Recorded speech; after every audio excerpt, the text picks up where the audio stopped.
श्रीराम समर्थ. परमात्म्यावर पूर्ण निष्ठा पाहिजे.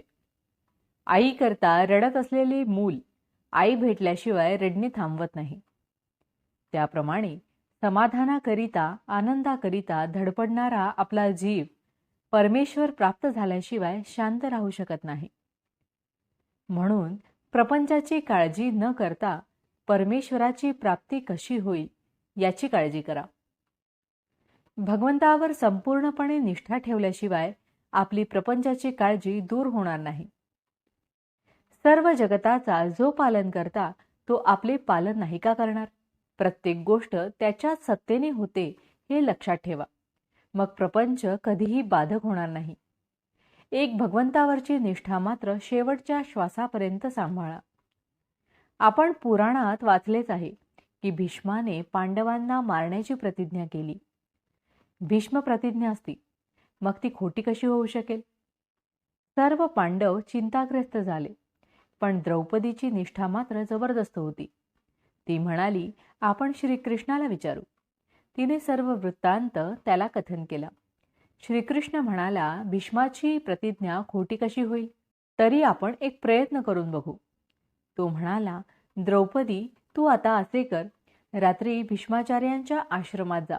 तिथे फक्त संन्याशांना आणि स्त्रियांना मुभा आहे. मी तुझ्याबरोबर आश्रमापर्यंत येतो.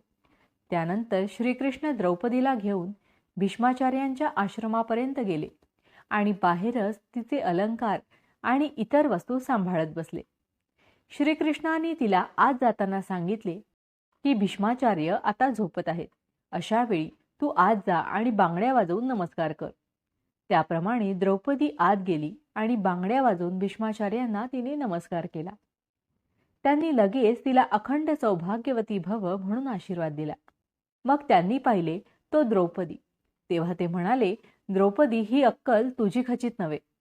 तुझ्याबरोबर कोण आहे ते सांग. ती म्हणाली, माझ्याबरोबर गडी आणला आहे. तो बाहेर उभा आहे. भीष्माचार्यांनी बाहेर येऊन पाहिले. त्यांनी श्रीकृष्णाला ओळखले, परंतु आता सर्व काम होऊन चुकले होते. म्हणून म्हणतो, परमेश्वरावर पूर्ण निष्ठा पाहिजे. या निष्ठेच्या आड जर काही येत असेल तर तो म्हणजे आपला अभिमान. हा अभिमान सर्वांना घातक आहे. तो घालवण्यासाठीच परमात्म्याला वारंवार अवतार घेणे भाग पडले. ही अभिमानाची हरळी नाहीशी व्हायला भगवंताच्या नामासारखा दुसरा उपाय नाही. नामावर प्रल्हादाने जशी निष्ठा ठेवली तशी ठेवावी. त्याने नाम श्रद्धेने घेतले आणि निर्विषय होण्याकरिता घेतले. आपण ते विषयासाठी घेऊ नये. नामापरते दुसरे सत्य नाही हे समजावे. याच जन्मात हे नाम शांतीचा आणि समाधानाचा ठेवा मिळवून देईल. भावार्थ, नामस्मरणात स्त्री पुरुष, श्रीमंत गरीब हे भेद नाहीत. फक्त ते श्रद्धेने घेणे जरूर आहे. जानकी जीवन स्मरण जय जय राम. महारुद्र हनुमान की जय.